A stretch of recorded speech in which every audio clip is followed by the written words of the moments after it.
Welcome to Nice Ashes. I'm Nate. And I'm Mike. What do we got here, Mike? We have a Rocky Patel Vintage 1990. Another torpedo action for everybody. Used to be 6 inches long. So I guess it's a Robusto. And the wrapper, I'm trying to remember now because we smoked the other one, the other vintage. Yes. The other vintage, I believe, is darker. That's what I was going to say. I thought the other one was darker. This one's a little lighter. Not as light as a Connecticut, but... Well, my first impression is good. Yeah, Got mine a good too. start, It's better than others that we've had.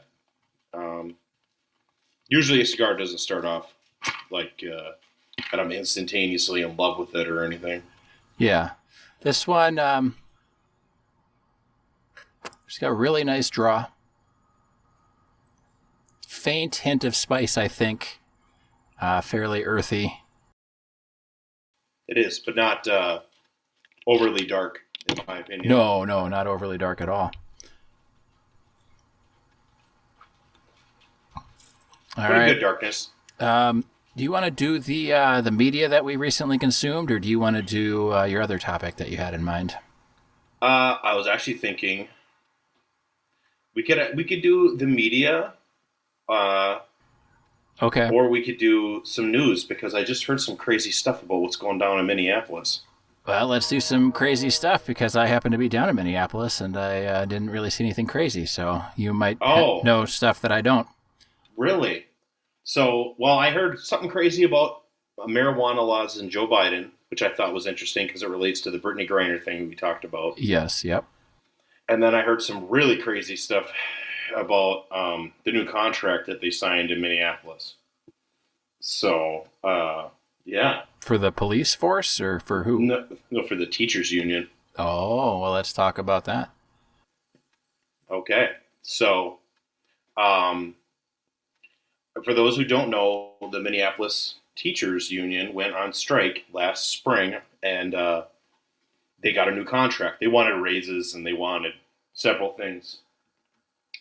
So a clause in there that wasn't talked about at the time, and I wasn't fully aware of, was that when layoffs came, instead of doing it by seniority, which is a traditional union way, they are going to do it based upon race. And they are going to actively curate and try to lay off teachers that do not fit the majority demographic of Minneapolis. AKA, okay, so let's... Oh, go ahead. Oh, finish your thought, and then I'll ask AKA, they have... And the school district acknowledges that they had racist hiring practices like 20, 30 years ago. And as a result, a lot of tenured teachers are white, a disproportionate amount, more than it should be based on the applicants that they had at the time. Okay. So they are going to lay off white teachers who are tenured before they lay off teachers of color who are not tenured. Okay. So they're going to do race-based layoffs, which they are going to do this year because the district does not have enough money to fund itself. Okay. And so normally what they would do is they would, lay off the least senior teachers first? Yes. The last person in the door is the first one to leave. Right? So, and then they would probably do it more based on, obviously they're not going to just lay off a special ed teacher if in reality they don't, they're going to get rid of certain kinds of teachers first. Yes. Like gym teachers. Because it's easier to put, I'm not saying it's right, but it's easy to put 80 kids in a gym class and then say you're all just going to run around in a field. Yeah. Than it is to obviously have fewer special ed teachers. Or here's 12 knotted ropes climbing. Right. That was always my least favorite in gym. I have a hard time remembering what regular gym class was like. I know that in high school, I took racket sports, and Okay. I enjoyed gym class in high school because we had some pretty interesting classes that were still, got you active, but Yeah. it's like, let's go play racquetball or tennis or whatever. And Yeah. that's fun, So with the race-based things, and I know we had an episode, at least one episode, maybe more, where we talked about, like kind of the reparations, for slavery. This is not so much reparations for slavery, but it's reparations for an acknowledged racist hiring practice in the past. So I guess my question is, do you think that this is justified? This is the right way to go about doing this? Well, the end result is going to be that they're going to get sued because federal law expressly prohibits the hiring and firing of people based solely on their race. So it's illegal. Yeah. So how did this get into the contract, I wonder? Well, because the union negotiated for it. So it's what the union wanted. The union requested it, from what I understand, yes. Yes. That seems odd. It only seems odd if you don't take into account that it's the Minneapolis School Teachers Union. Fair enough. You're not taking into account that factor, right? This isn't the Iron Workers Union. No, and I suppose, just to be fair, that this is the union from the biggest city in the state, more or less. So it would be comparable to another big city in another state. So this isn't going to be your more rural school districts. No. Right? I mean, it's across a reaction to the George Floyd. I know that there's a lot of momentum still culturally, even though there's been no government policy change, really. Yeah. And I understand that. And I understand people are still upset about that. And rightfully so. And rightfully so. Yeah. The fact that nothing changed on the police force is one thing that's frustrating. Trying to make up for it in the teachers union is a little different. Like, I understand wanting to have a mix of teachers that reflects the community that the school, that the school is located in. I'm curious, though, because the only exposure I have to kind of a study on race of teachers versus race of students is from the Thomas Sowell book that we read and we discussed on the show. And he was talking about, the Southern blacks were performing better when they were taught by Northern white teachers. Of course, at the time, I don't know that there were any black teachers that had the same experience as the white teachers. So I'm not sure if that was strictly solely race-based or if that was just more of they hadn't trained up enough black teachers yet. Right. I think it was more they hadn't trained up black teachers yet. And I'm certainly not saying that one race is a better or worse teacher than the other. That's not my point. But I think that, if you have a diverse city, you probably need a diverse teaching corps. Yes. Well, the city of Minneapolis has more poor people in it than the average in the state of Minnesota. Which is interesting because up north here, we are also poorer than the average than the state of Minnesota. I think that the suburbs are probably the portions that are wealthier. That and Rochester and, maybe Duluth, parts of Duluth. Yeah. But probably not the city of Duluth. More likely, Cloquet and Two Harbors and places like that. I thought it was interesting. All right. I just wanted to hear what you had to say about that or what you thought about that. Yeah. Working where I work and interacting with a lot of HR people. We do a lot of HR outsourcing.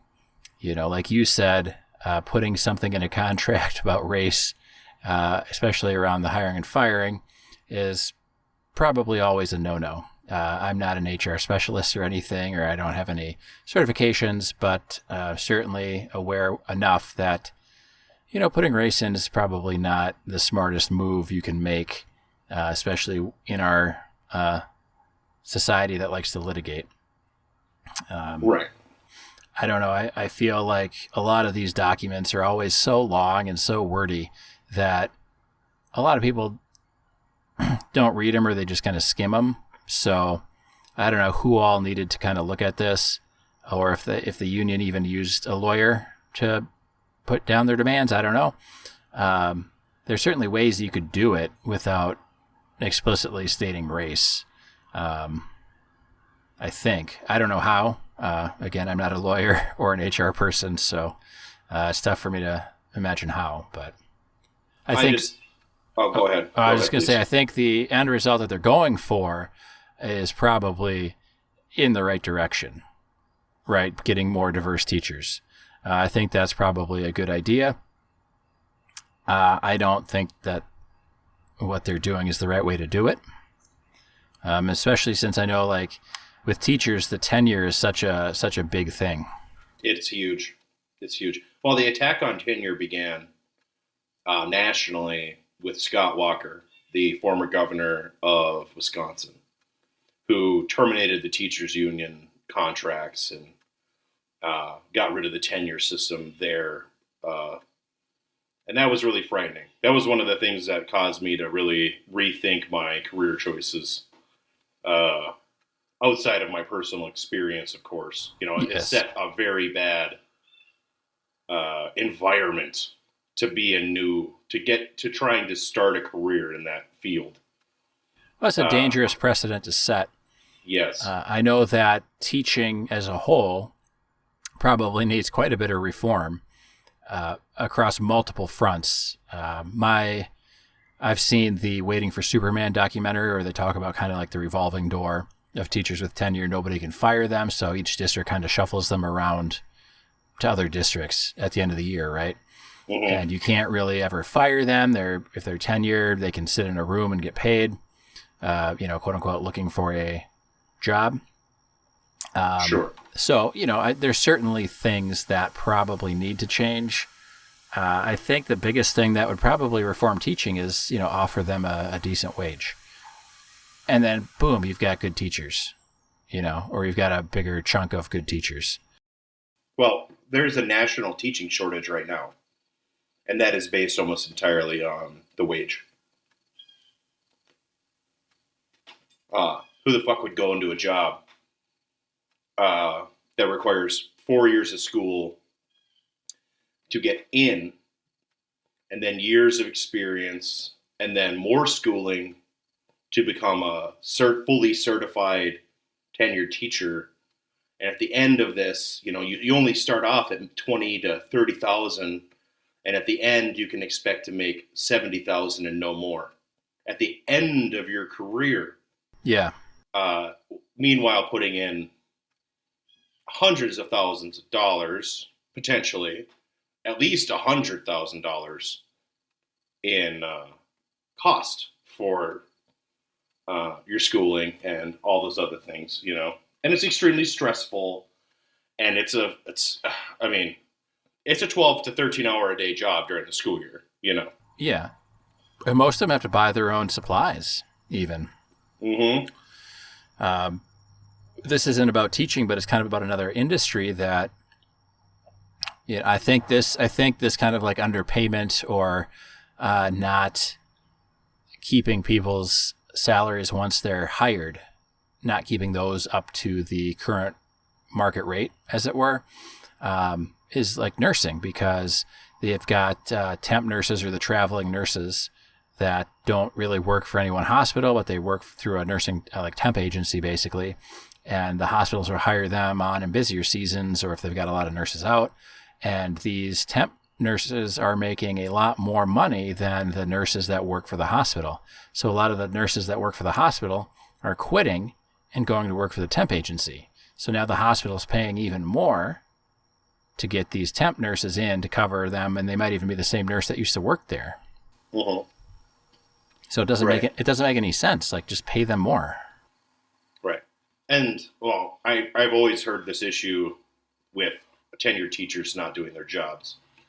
And they could put things in the contract that would invalidate tenure if you could document them not actually performing their duties.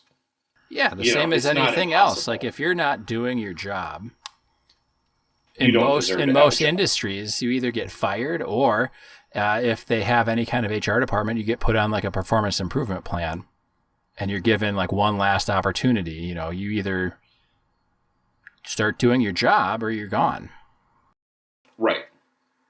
And it's not that difficult to do. You know, I mean, I was a union wireman for years, and 5-year apprenticeship. They train you to do your job, and then once you become a journeyman, if you don't do your job, you're just gotten rid of. You know, there's no question. You're just going to be laid off, and you can't fight a layoff. You can still collect unemployment, and then you can go back on a hiring list. And if you're an apprentice that doesn't do your job, they'll just fire your ass, and you'll be out of the program. Period. Yeah. They don't need lazy apprentices. You're there to work. You know. And that's theoretically, that's what the process of getting tenure in a teaching program is supposed to be doing, is preparing them to be doing their job correctly. But all the same, I know that Florida modified their laws to where now if you're for a veteran and you have 2 years of college credits, you can be a teacher at a school. And in Texas, they're allowing college students to be teachers, like full-time. Oh, wow. Okay. Oh, yes. It's there is a massive shortage nationally. And this sort of precedent, if it's allowed, is only going to hurt future getting teachers in the future, you know. It doesn't set a very good precedent to have racist hiring and firing practices openly. Well, racist either way. It is racism. I mean, it's racism, but for most of the, more white people are bad group, they tend to believe that you can't be racist towards a white person, which is simply not true. You know, they call it reverse racism, right? If you're being if you're being racist to a white person, but really reverse racism is like what, being an actual decent human being to somebody of a different color. So it sounds awfully similar to the rhetoric that we heard in the 1950s and 1960s, right? Yeah. Yep. It sounds awfully close. You know, if you could take somebody else's statement and change a word in it, and now you agree with it, you probably think the same thing they think. Yeah. You know what I mean? Like, just one word. You know, take out group one and put in group two, and now you agree with it. You have the same ideology as that person. Yep. Just you're pointing it towards a different group, subgroup, you know. It reminds me of the women's studies spoof documents. Documents. They were like peer-reviewed studies that were made. And what they did is they took excerpts from Mein Kampf, and they took out Jew and they put in man. And then they came up with this crazy thesis that was based on like Nazi ideology. And they published it, and it went into a peer-reviewed journal.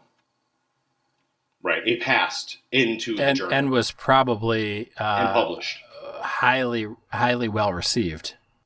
It got positive reviews, yeah.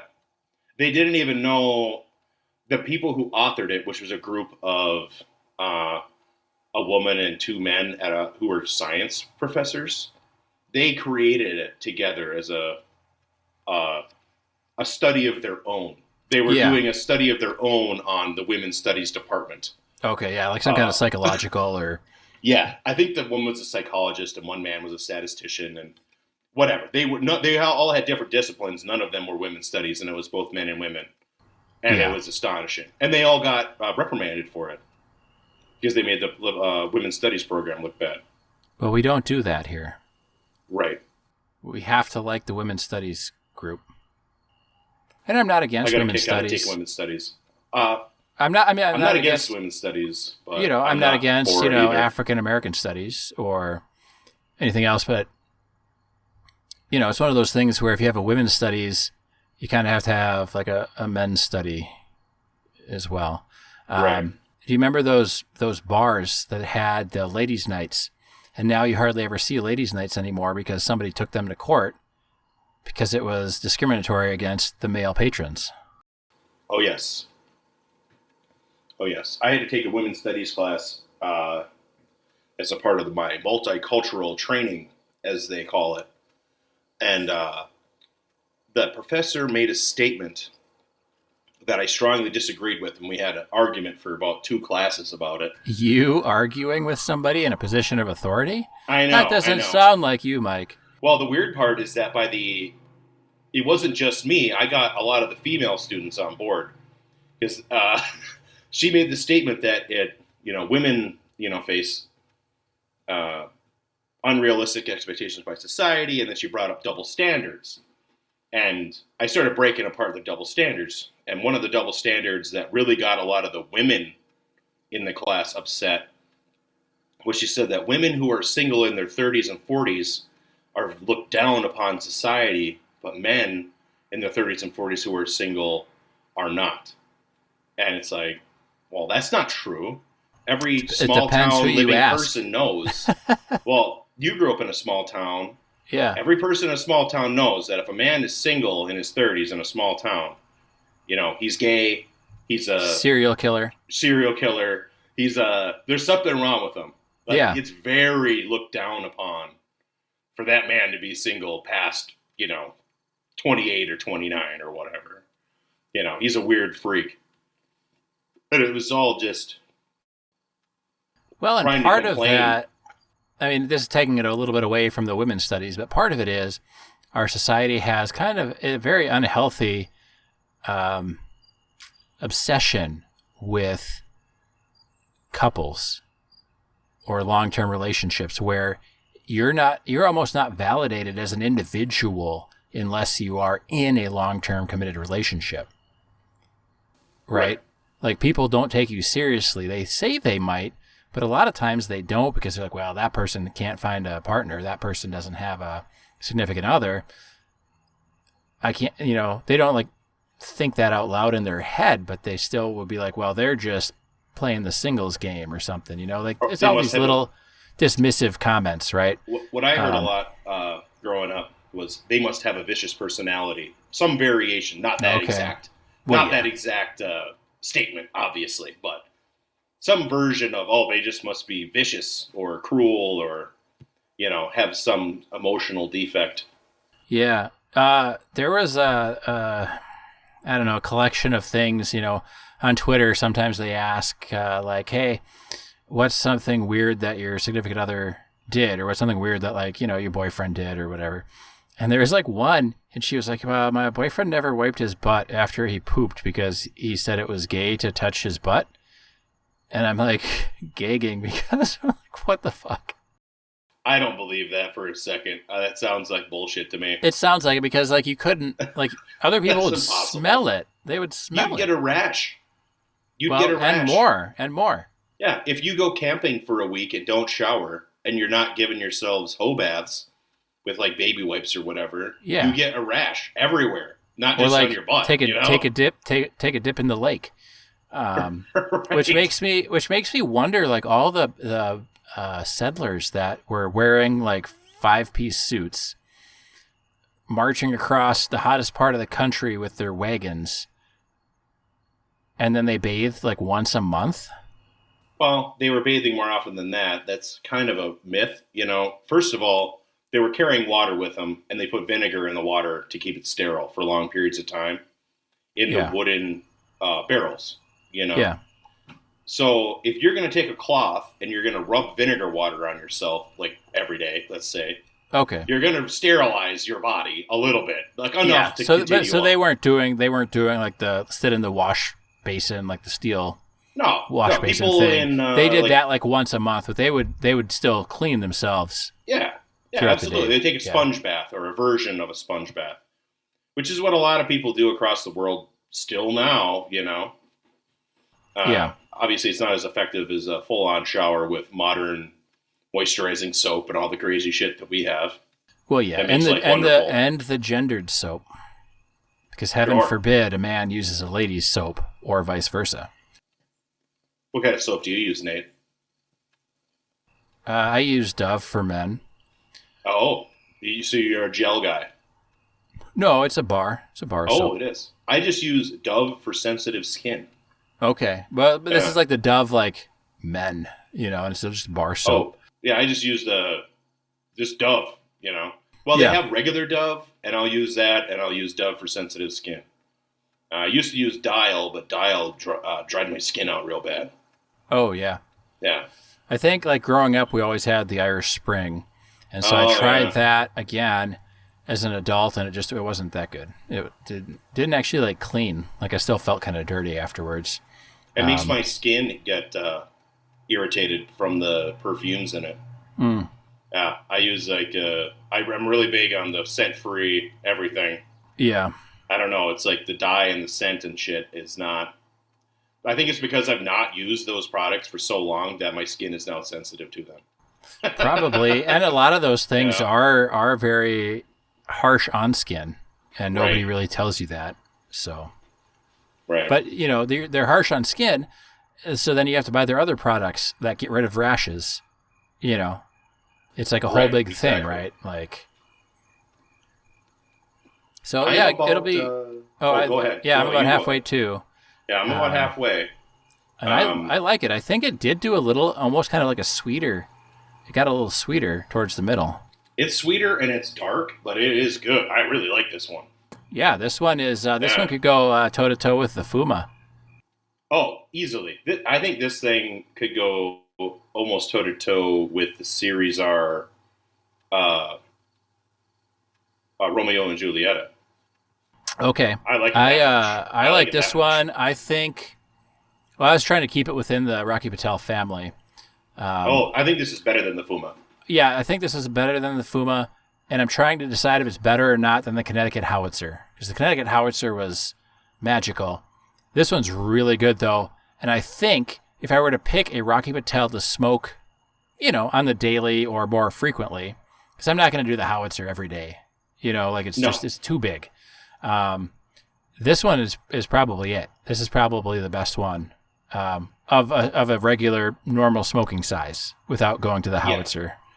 Oh, I would. Yeah, I agree. This is definitely A tier right now. We'll see as we go on, but it's very good. I really like it. Yeah, I like this one Yeah. too. The 1990. The 1990. Yes. What It was is, the what was the living year up to on its the other one? reputation. 92. 92. 92. I think yeah. 92 is when everything started to slide downwards. Like in the 90s, you still had like really good movies, and you had like some good music still. Then these kids came out, and they're ruining my old bad life. I like stuff after 1992. I'm not as old Oh, as you. me too. I was just joking around. But yeah, so anyway, back to the teacher thing. Ha ha ha, great segue. I think it's a horrible thing, really. I mean, truly, Yeah. it's like, this is bad for us in Minnesota and horrible for the city because it's When it's bad just for the blatantly kids. racist. It's bad And it's bad for the kids. It's not going to be good for them to have fewer teachers, no matter how you want to look at it. It's probably not good for them to have fewer senior teachers either, if they're accomplished, right? Yeah, it depends on how good of a teacher they are. Because I'm not for holding on to old people just because they're old. I mean, professionally speaking. And well, there's and also you know what? And you can't, and so like you can't discriminate against age, right? But as a young working professional or whatever, like I'm not protected. They can call me a young whippersnapper. They can, I mean, yeah, they can't we're not really. even that young anymore. That's the thing. It's just No, I know, but at like least at where I work, I am the youngest one, Yeah. And I'm middle-aged. But they can, but they can but they can put down young people all the time. And it's so much harder for a young person to try and bring like an age discrimination against an older person. Oh, sure. Right. And you're not like legally protected by age until you turn 40, I think. So it's like, I'm not in favor of holding on to somebody just because they've been there a long time. If they've been doing a great job, then by all means, yes, hold on to them. But if they're the crotchety old person that's like, I don't like anything other than these overhead projectors and transparencies, well, maybe it's time to go find something else to do. Like go teach at the museum and say, this is how we used to do things. But don't be a teacher in 2022 with all these young kids that are coding already and doing other stuff, you know? Sure. I mean, every job is different. There's still people in the workforce who are anti-computer, which is insane. You can't be anti-technology in the modern world. No. It does make pretty much everything in every case better or easier or more efficient or, better. Yeah. Well, you can. I mean, there's healthy relationships with everything, cigars, screen time, social media, I mean, all of this stuff. There's healthy and unhealthy with it, and if you're like doom scrolling on your phone till the wee hours of the night, that's not healthy. No. If you're watching Fox News or CNN till all hours of the night, that's not healthy either. Like turn off the news, like turn it off. Watch your local news, especially if it's very local. Like, you know what I mean by very local. Like, doesn't cover national topics unless it's happening in your area. Watch it for like half an hour and then call it good. Right. I love watching the local news. Like, the local news. I want to hear what's going on in the town, 40 miles away. If they have some weird festival going on, next weekend. Farmer That's Johnson great. found a weird rock in his field today.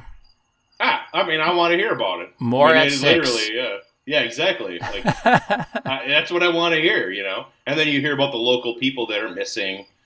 All this stuff happens, and nobody even knows that there's people missing in your area. No. Well, it all gets because everything's so sensationalized at the national level, and that's how they draw you in. Like you have to understand when you're watching Fox or CNN or any of the other news programs. That's how they draw you in. They have all these sensational stories, and they pound on them and pound on them and pound on them for like a week, 2 weeks tops. And then they get everybody all riled up about that. And then before anybody gets riled up enough to actually do something, they say, but wait, guess what's going on over here? And then it's a whole new 2-week cycle, and then so on and so forth. And it's always something new. And nobody can ever focus long enough to actually fix anything that's going on. So we're kind of in this cycle where we're more informed than ever, but my God, we don't do anything about anything. No. I mean, look at the abortion issue. Nothing has meaningfully changed. And we went back, even in one of the previous episodes, we were talking about Occupy Wall Street and Black Lives Matter and the George Floyd thing and all the police reform that was supposed to happen, but still hasn't. Right. But they're finally charging the officers in the Breonna Taylor shooting. Oh, really? Yeah, that was the, I'm sure you remember, Mike, but for any of our listeners, that was the no-knock warrant where I believe it wasn't even her or her boyfriend, but they broke into their apartment on a no-knock raid, and I think the boyfriend was trying to defend the home, and they shot and killed her. Sleeping in bed, I thought. Yes. She was sleeping in bed.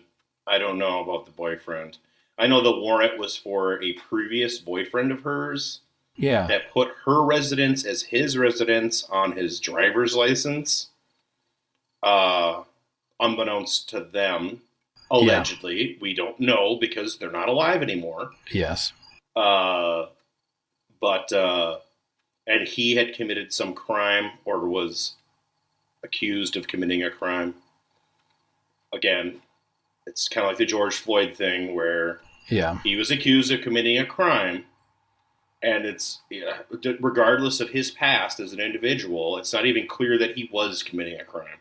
He was accused of committing a crime. And it's one of those things. And Breonna Taylor was not involved with any of the crime committing at all. Other than dating a bad person. Yeah, other than dating a person that was in the future after they were no longer together was accused of a crime at that time. So that was her dating crime. a potential bad person. Yeah. So, it's crazy. It reminds me of there was a case in Minneapolis, or the Metro, where they committed a no-knock warrant and they shot a guy laying on a couch that started shooting back at him. And he was in a shitty neighborhood, and he was not a criminal of any kind. He had a conceal and carry license. Yeah, which you don't even need in your home.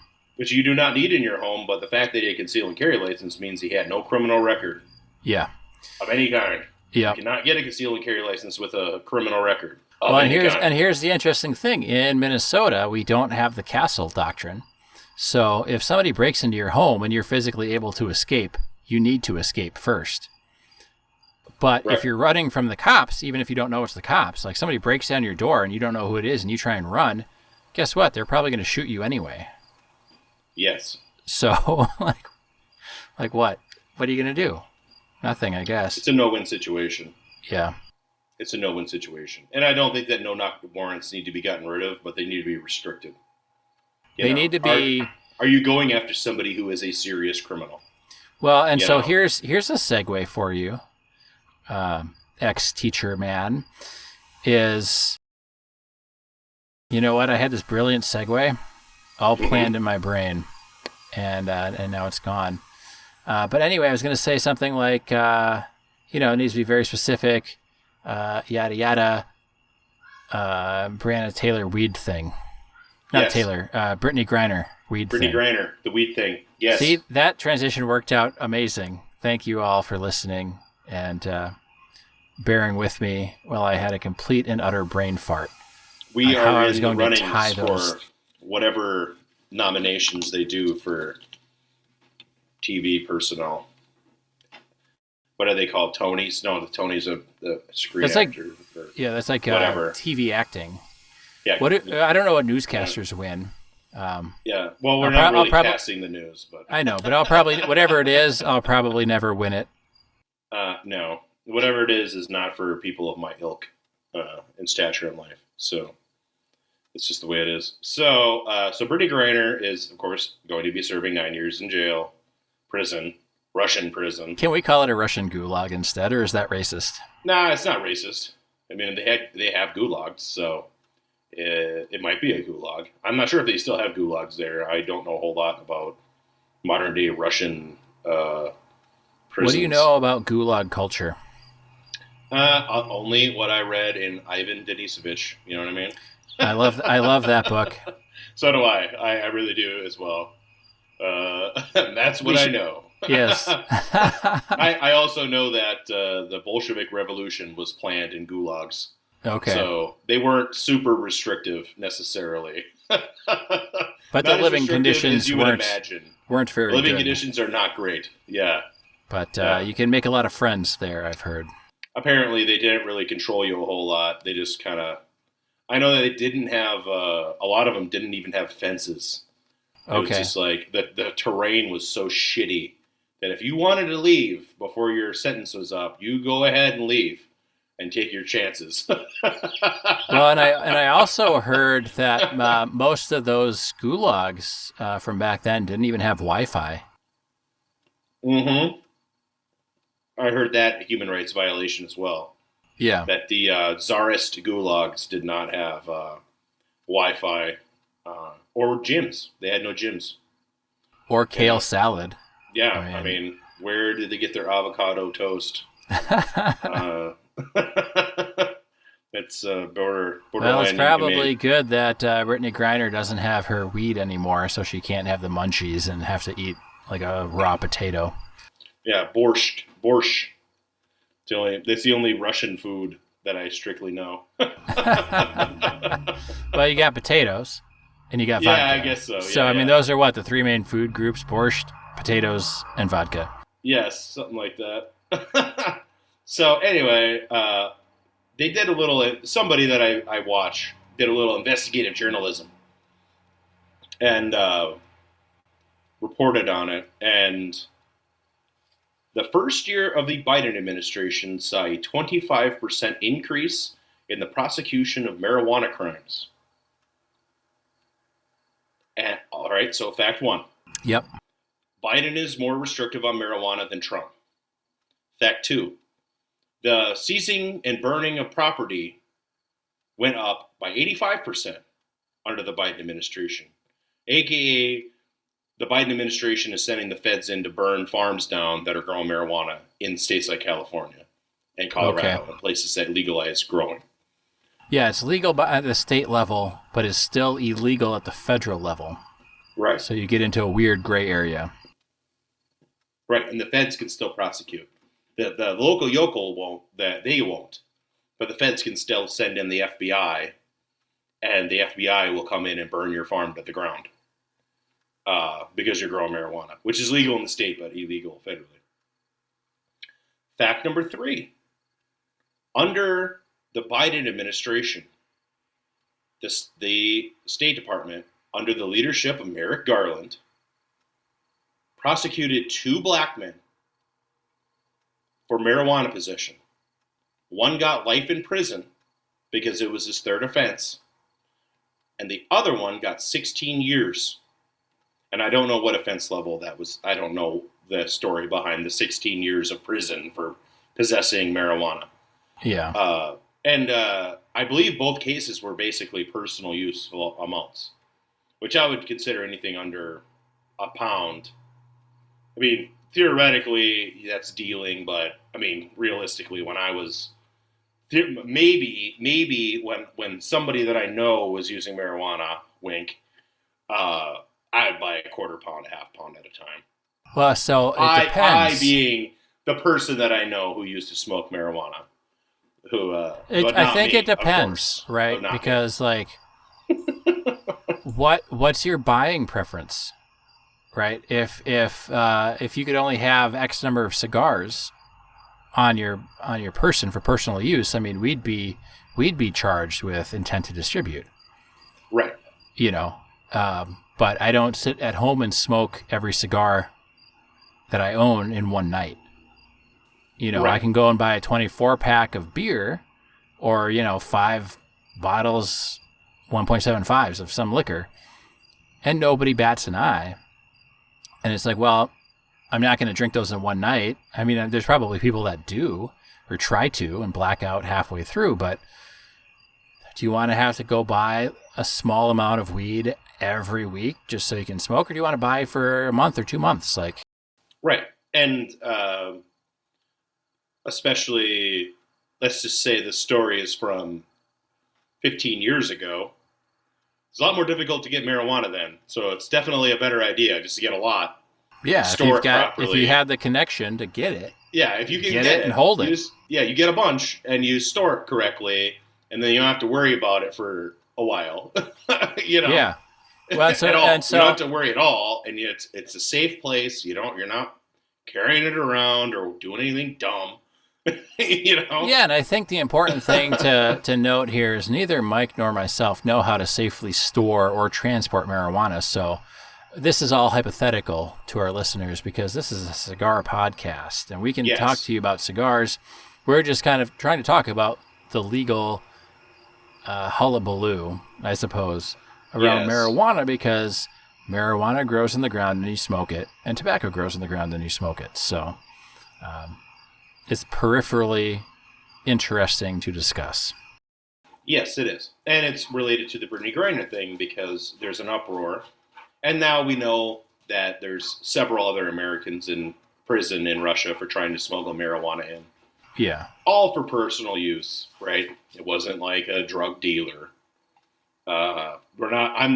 Nobody is seriously alleging that Brittany Griner was trying to traffic drugs into Russia, right? Yeah, because I don't think the ruble to U.S. dollar exchange rate is worth it to even try and sell anything in Russia. Their prices are fairly stable. They're not really having the price inflation that we're having here. But they're the ones fighting the war. I know, right? Interesting how that has happened. That their prices are fairly stable. Biden did say we had to pay the price for freedom, so here we go. Right? Yeah. We're freeing. We're making those people so free. We're making them free with the beauty of our arms. But yeah. So I mean, that's kind of what we were saying, or what we were trying to say when we talked about Brittany Griner, is the hypocrisy of it, and it's just so hypocritical. And you brought it up, how offensive it was that they were going to trade an arms dealer for a basketball player. Yeah. And we Any put people in prison. Player. We put people in prison for the same shit. And we burn their farms. And we burn their farms to the ground. And these guys are, I mean, I don't know any people who grow marijuana because it's not legal to grow marijuana here. Yeah, I don't know anyone either. But I guarantee you that they're just farmers. You know, even if they're hippie farmers, they're still just farmers. Yeah, they're not the people that have like the teardrop tattoos under their eyes. Exactly. Yeah, that's slang for those who don't know. Slang for murdering people. But we do have listeners who may not know that is done in certain gangs. Yeah. But yeah, it's ridiculous, and the high and mightiness of it is so offensive to me, because we're the same shitty. We do the same shitty stuff. We being the United States, not me personally, or whatever. But it's insane. It's just insane. And the interesting thing is that all of this stuff is accessible to look up online from reputable sources. We're not talking like random, what if threads. We're talking like we can legitimately go back and see Joe Biden's voting record. We can go back and see any major politician's voting record, and to go back and see that, where he sided in the past on everything, and now he's trying to play the other side because guess what? He's the liberal or Democratic president.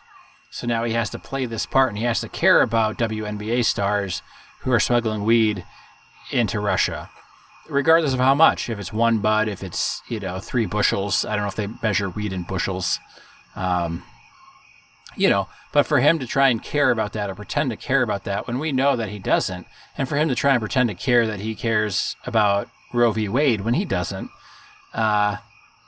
it's just, and I'm sure the other presidents that we've had in modern times, all the way back, regardless of party, have gone back on their words, and they've, engaged in doublespeak or groupthink or what have you. But I feel like Biden is pretty much like, he doesn't play it close to the vest. It's just like, bam, I hated that. I mean, he doesn't say that because that would be, something that might be somewhat admirable if he was like, you know what, I hated abortion in the past, but now it's like it's one of the building blocks of our democracy. But he doesn't say that stuff. He just pretends like he never hated it ever in his life. And how many other politicians do that? Probably all of them. For sure. But I think with Biden, it's easier to call him out on that. It's easy to call out because it's so ridiculous.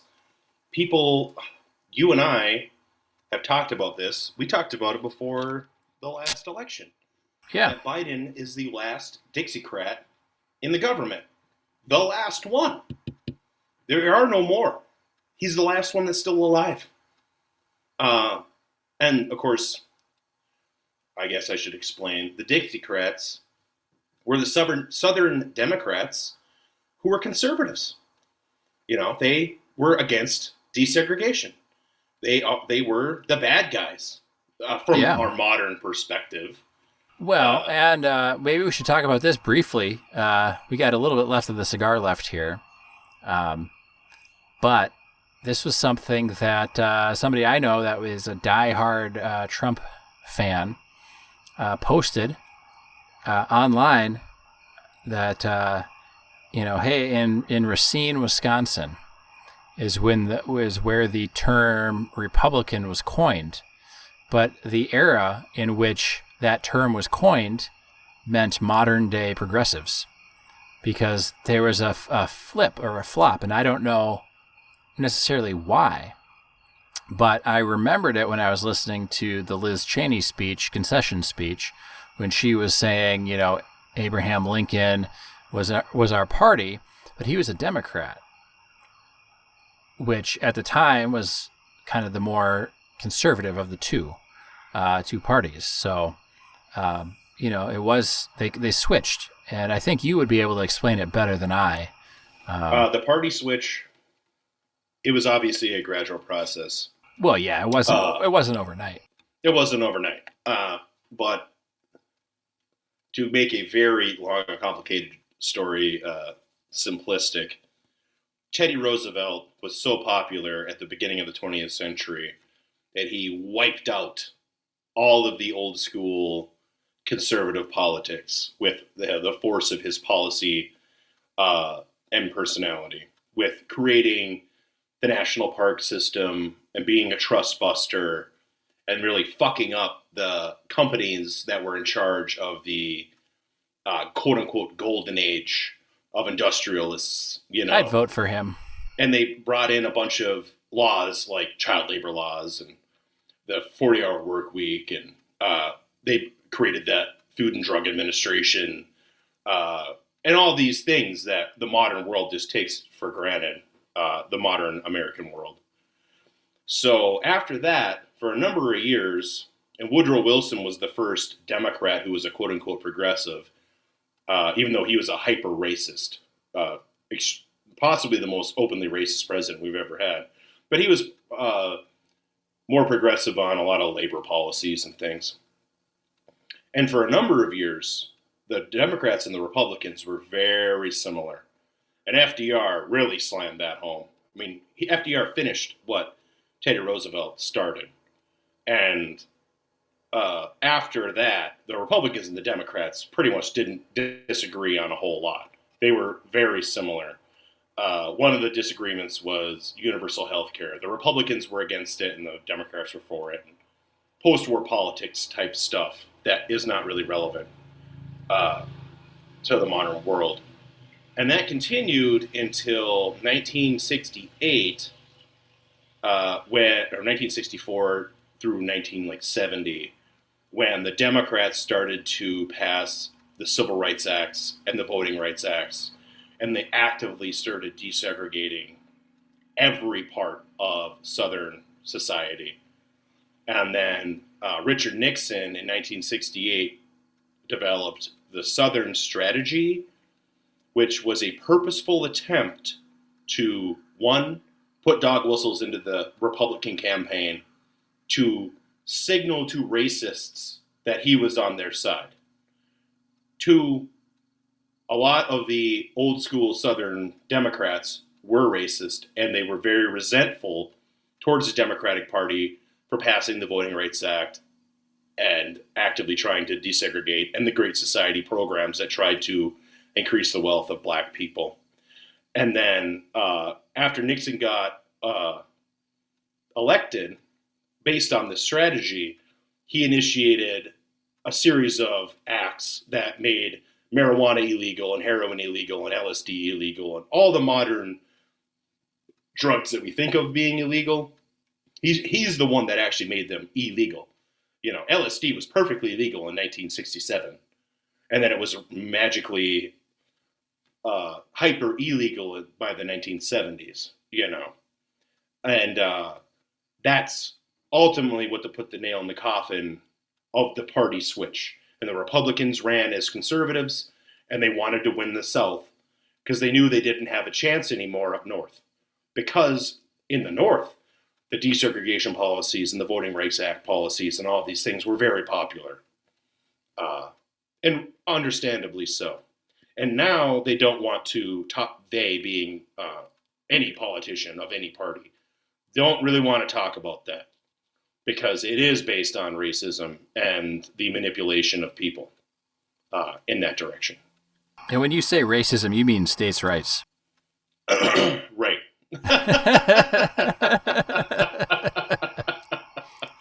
Right. Yeah, that's what they call it now. most of the time.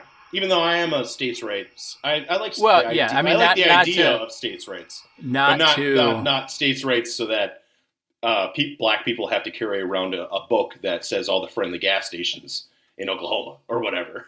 Like, I'm not a fan of that. no, You know? no, states' rights within reasons, because I too like states' rights and, like local rights, but not to the extent where it overtakes or overwrites human rights. Right. I don't want my my neighbor to go on vacation in some other state and magically have their human rights violated. Yes. That's just not cool. In that way, I would like the federal government to be somewhat powerful. Yeah, and I think where the federal government needs to be powerful is with those, whatever we as a society determine are the human rights. Right. And I think that's why the Roe v. Wade thing is so disappointing and infuriating, because that should be a human right. You would think so. There's now several cases that made national attention where the abortion issue is being made to look ridiculous. There's a woman somewhere, now I can't even remember, who has a fetus that does not have a skull, and there is zero chance of fetal viability, and she is not allowed to have an abortion. She has to bring the baby to term. And there's zero chance the baby's going to survive. The standard medical procedure is to just abort the fetus and, start again. Yeah, because, pregnancy is not easy. Even a normal, heavy air quote normal, like a textbook pregnancy is still not easy. It's a lot of body stress to undergo.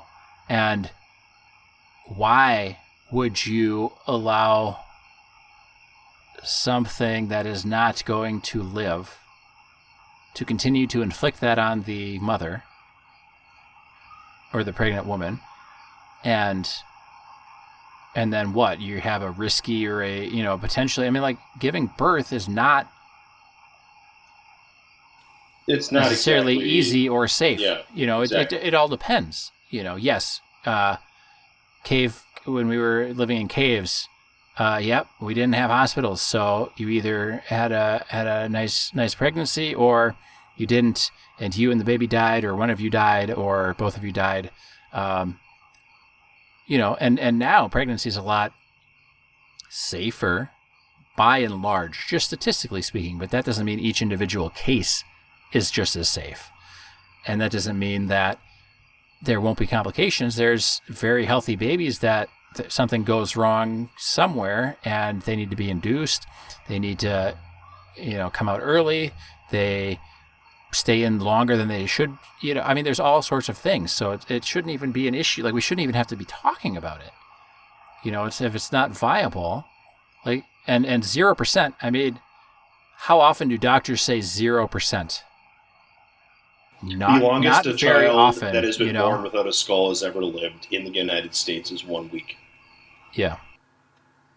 And that's just not good odds.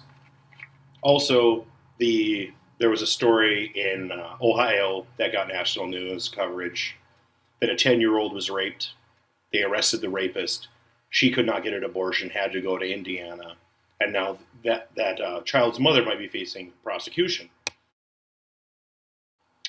Because she violated Ohio law by taking her across the border to get an abortion.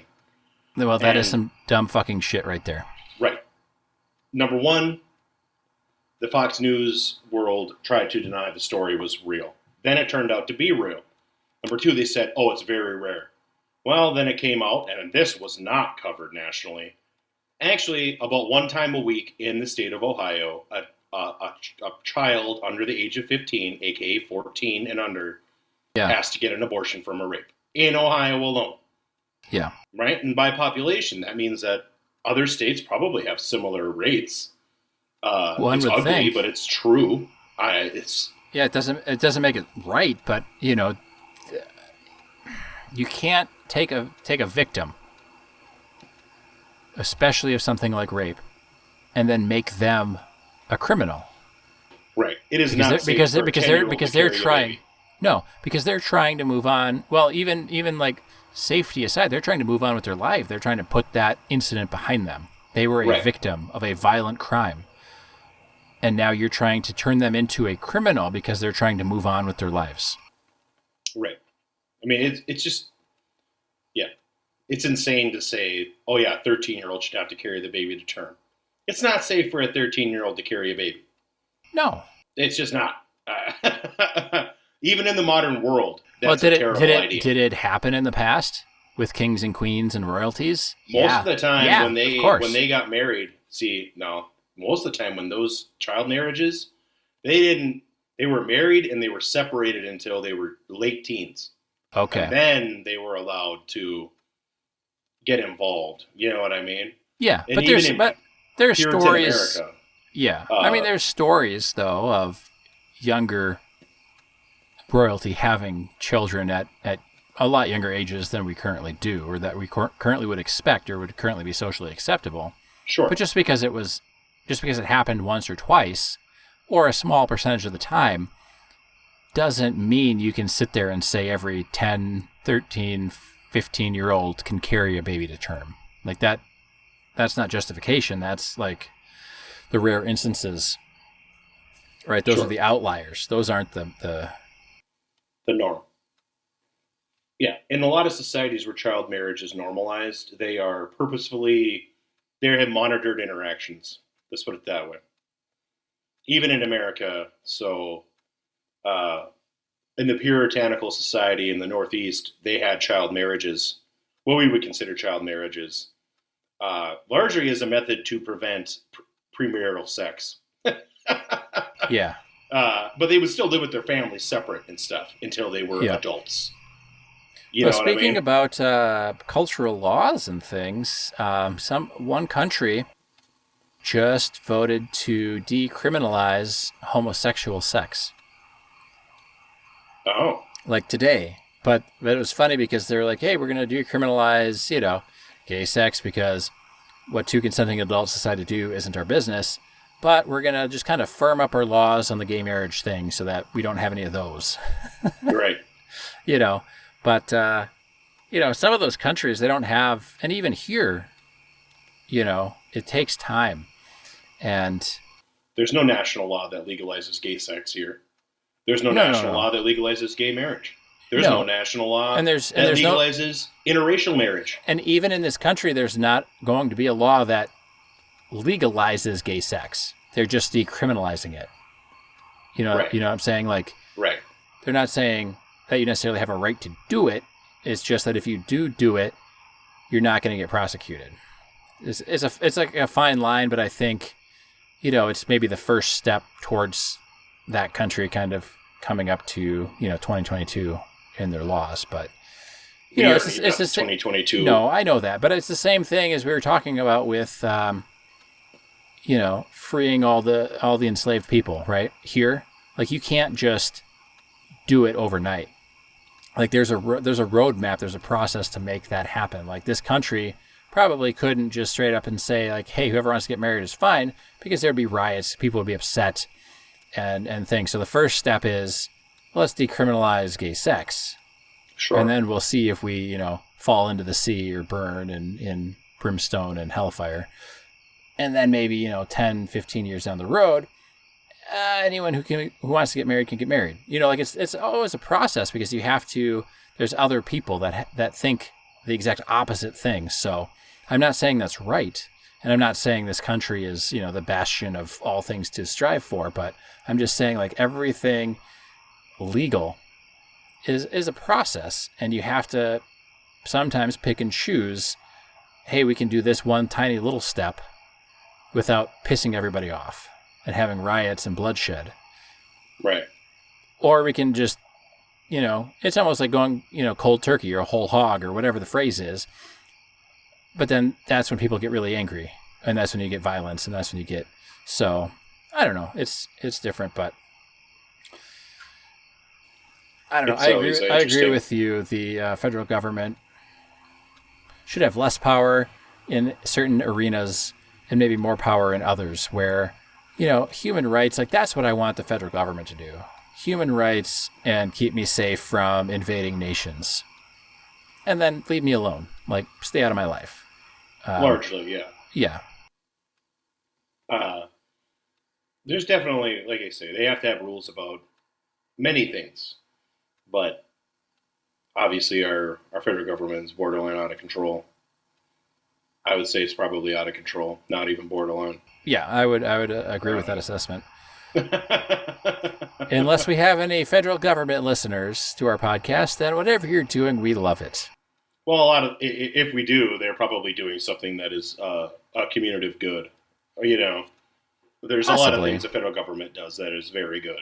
Just like It could be the Department of Homeland Security saying, "Hey, we heard about these nice ashes, guys, and right, yeah. we need to decide if they can fly or not." The state is not a bad thing, and the state does create an environment for everybody to survive, to thrive. But that can quickly turn into overreach and tyranny, as we have possibly seen in the last several years. Well, yes, I think it's less of walking a tightrope and more of a pendulum. Right. It is. It is more of a pendulum, obviously. Not obviously, but that is how American politics have. The history of our country has been that swing. Yeah. Of extremes. So here's the really big question, and this is maybe the most serious topic we've talked about this episode, is do I get the roach clip for this cigar? I was thinking the same thing because it is so good. It's good down to the last drop. It's just as good now as it was when it started. It's changed. It has changed. I like the cigars that change. I do too, and I was just going to say that. I think that that's why I love that Connecticut Howitzer. Just keeping it within the Rocky Patel family, is because it had such a drastic change. And this change has been more subtle, but it's been noticeable. And it's been a very pleasant change all throughout. It has. I had issues keeping my cigar lit. Okay, so I want to talk about that too, because after I got past about the halfway point, no issues whatsoever. But that first half, I felt like I needed to smoke it a lot faster than I normally would, because it wasn't giving me the full on, this cigar's fully lit smoke in my mouth on the inhale. And so I actually relit it and fully lit it. Like it was lit and going, but I put it back to the lighter and inhaled to get the fire, the flame back in there to keep everything lit. So there was that little issue, but everything, it still tasted great. I don't know why it wasn't going fully, but I haven't had any issues since the halfway point. I used 4 matches after I initially lit the cigar. And I usually don't have to relight. And I did have to light it about a quarter of the way through. I had to relight it again. I put it down for a little bit, just to let it cool down. And then I was puffing on it. It still had smoke, but it wasn't fully lit still. Yeah, that was the same that I had. Yeah. Well, mine was lit all the way around, but it was, when I was experiencing it, I was thinking in my head, like it's slow. Like it's a slow, I don't know, like the inhale or the burn rate or something slowed way down. Yes. And so I had to relight it. It wasn't really like a relight, but I had to apply more flame to it to get it back to that. It wasn't out. At no point did it go out. No. Yeah. I just had to freshen up. It's almost like the oil in it was slowing the fire down. And for those who listen, we don't have the same humidor. So if it is a moisture problem, it would have to be the same moisture problem, in his humidor and mine. Yeah. I don't even keep all my cigars in the same humidor. I have several. So, yeah. Yeah, me too. So I think, we're just, and for any statisticians out there, yes, we only have a sample size of 2, so it's not causation for sure, but there might be a little correlation there. So. Right. And it's extremely good. I mean, I am. Oh yeah, this is great cigar. I have an inch left, and I am still smoking it with no desire to put it down. The So- 1990 and the Connecticut Howitzer are the two winners thus far of our Rocky Patel. Absolutely. We may have more to come. Oh yeah, I'm just We saying had some so behind far. the scenes talking about it. We're going to be done for now, but I believe that we have more to come. We may not. I made an error ordering. That is very possible, but Yes, and for anyone who is super interested, and I was actually thinking about this too. I was like, we should do some like special episodes or bonus episodes where we kind of talk about maybe like our recording setup and some more of like kind of the behind the scenes stuff. And, Sure. it'd be kind of cool or fun to do just for anyone who might also want to start a podcast or just want to know what we're rocking or what we're doing. Make an excuse to your significant other to Yeah. spend time bullshitting. Yes. On a routine basis. Yeah, for sure. But with that being said, Mike is mostly like the logistics of like what are we smoking, all of that kind of things, and then I'm more of a like the tech, like record and then get things edited and up. So right, a lot more work on your end, I have to say. Well, probably true. Probably true. But it all works out. We have a out. symbiotic relationship. Yes. It's like a double Dutch rudder. Yes, it is. Yes, it is. So, a double Dutch rudder. Jesus Christ. That's one for all you listeners to go and Google. Yeah. Oh, my God. But I think we could probably call the episode. This is a great cigar. I really enjoyed it. Highly recommend if you're at a shop and you're going to sit down for an hour and shoot the breeze. Yeah, do the 1990, not the 92. Yep. I mean, you can do the 92. It's not a bad cigar, but if you want something not really as good as do the 90 90 in my estimation. Yeah, no, mine either. So now it's woody, by the way, at the very end. You got a lot of wood. It's great. I probably smoke this until my fingers catch on fire. So my fingers are borderline already on fire. I know. It's definitely on the edge. Yes. Ha. We'll hopefully catch you next episode.